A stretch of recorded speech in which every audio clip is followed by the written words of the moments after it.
let's go back to racing. Green flag flies, and let's see who's got the speed. Louis Delatraz in that black and white Dex Imaging Cadillac is the fourth car you see in shot. There's some movement here. This is where Estra's good. Van der Zande has a little bobble. Look at this, Jack Aitken, who actually was the fastest qualifier here a couple of days ago, but had a technical infraction. He's made big moves from the back of the grid in that Whelen Engineering Cadillac. On board with him here.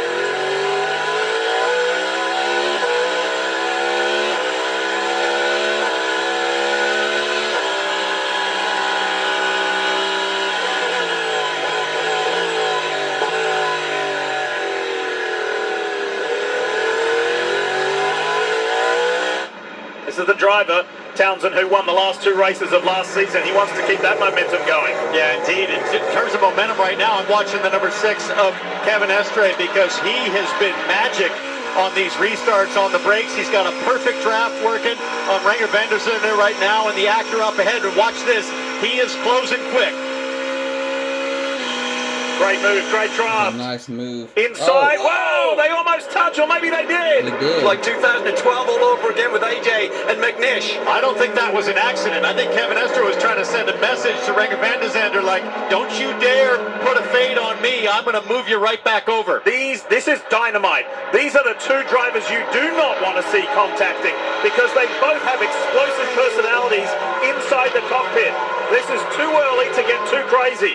Well, it's getting crazy in GTD Pro on the top side of your screen. That Papaya, beautiful McLaren with great straight line speed on the banking, and then down below the battle continues for the GTP lead. Look at Estre, almost closed on the tail of his teammate there, Felipe Nasr, who continues to lead. And this just demonstrates once again, you think it's going to be 20 hours of just circulating, being around for the final four? No, these boys put them all on the line early here up front. If I talked to Felipe Nasr this morning and I said, what did Roger Penske tell the driver group on the team this morning in the briefing? He said, first thing, I want to win 3 in a row. All about, it was no talk about patience, it was all about attack. That was the command from the captain, and they're showing it in the early running. Well, you employ the best, and you expect them to go out and deliver, and they know what to do, they know how much risk to take. Absolutely right. Only two teams have ever won 3 in a row, Wayne Taylor Racing and Chip Ganassi Racing. So Porsche Penske Motorsport could do it. Watch this. Estre on the right, Van der Zande up top. That was close. They almost touched me. You can see the 93 of van der Zande just gave a very gentle fade to defend to the inside. And Cal, this is something we talked about all last season, was where is the line with race control going to fall? It was really aggressive racing at the beginning of the year. In the midpoint of the year at Road America, race control dropped the hammer hard on the drivers. The drivers were freaking out saying, how is that a penalty? And now we think we're somewhere in the middle, and I think we saw that right there with the Acura and the Porsche going at it. Jack Aitken has made his way up from the back of the GTP field up to 7th, fighting for 6th as he goes working now past Nico Pino, or Nico Pino makes it hard on him in that yellow Porsche 963. Let's go deeper inside the 31 Cadillac Racing Wheel and Action Express team with Matt Yoakum. And two-time Le Mans winner Earl Bamber, watching that video and his car out on track, all the argy-bargy. You've come close to winning here. Growing up a stock car fan down in New Zealand, does it make this race, this place, take on an even greater emphasis? Yeah, no, definitely. I mean, for me, this is a special race. This is my first ever big endurance race back in 2014. And it's still the elusive one that I haven't got. And yeah, being a stock car fan, got a Dale Earnhardt cab when I was young and came over here when I was a teenager watching stock car racing with Richard Childress. So this one means a lot. And it's awesome to have, I think, a new young gun with Connor in here. So hopefully he brings us this magic. He had a lot of magic here last year. I think he won the race without even driving in the end. So hopefully he brings a bit of that magic. He's the only one of us that has a watch. So let's see. He's the only guy that's got a watch. And rumor is that they might have changed his name to Steve. We'll follow that up a little bit later. 35-year-old Kiwi Earl Bamber needs to check this one off his list. His teammate Jack Aitken's doing a nice job so far. He really is. He and Nick Tandy came at the race last year. One of them was running together at the front of this field.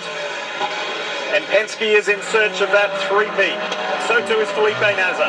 He is. But I tell you right now, there seems to be a lot of energy behind the wheel of that car. Behind him, his teammate, the 6 machine of Kevin Estre, the Frenchman. picking up the draft here down the back straight, who I don't think will get as antsy as he did with Ringer van der Zande a few laps ago. Here sailing, as they call it, into the corner, just trying to get a little bit of energy save. Well, while Nasser and Penske go for their third win in succession, there's a driver in this field who's trying to equal the most wins ever, and that's 5, and that's Scott Dixon. We'll see what he can do over the course of the next day, but for now, let's hear from the man himself. He's on the Peacock Pit Box with Stephen Marty.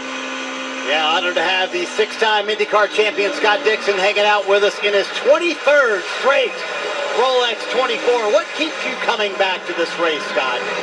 Well, I don't know. Honestly, it's the short answer is the fun. I have loads of fun, man. Like, you know, this week and last week, you're kind of sitting around, getting fat, eating loads. Yeah. But now we're here to race day, and this is why what I really enjoy. But it's always with, being with great partners, obviously. For probably a majority, 90% or more of those have been with Chip, and obviously now with the partnership with MSR, and then coming over here with Acura has been fantastic. So cool lineup. We got AJ, the dinger's back. Yeah. Which is a lot of fun too. So he's definitely been, he's a character, man. It's been a lot of fun in there. Well, yeah, good lineup at a Starfield. I think we're going to talk to everyone that drives your car, hopefully, on top of the pit box.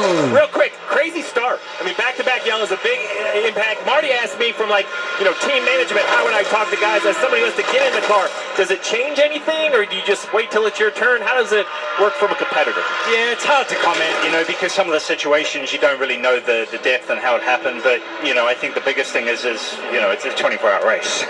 You don't want to lose it in the first corner, and then obviously another caution pretty quickly after that. But it is obviously just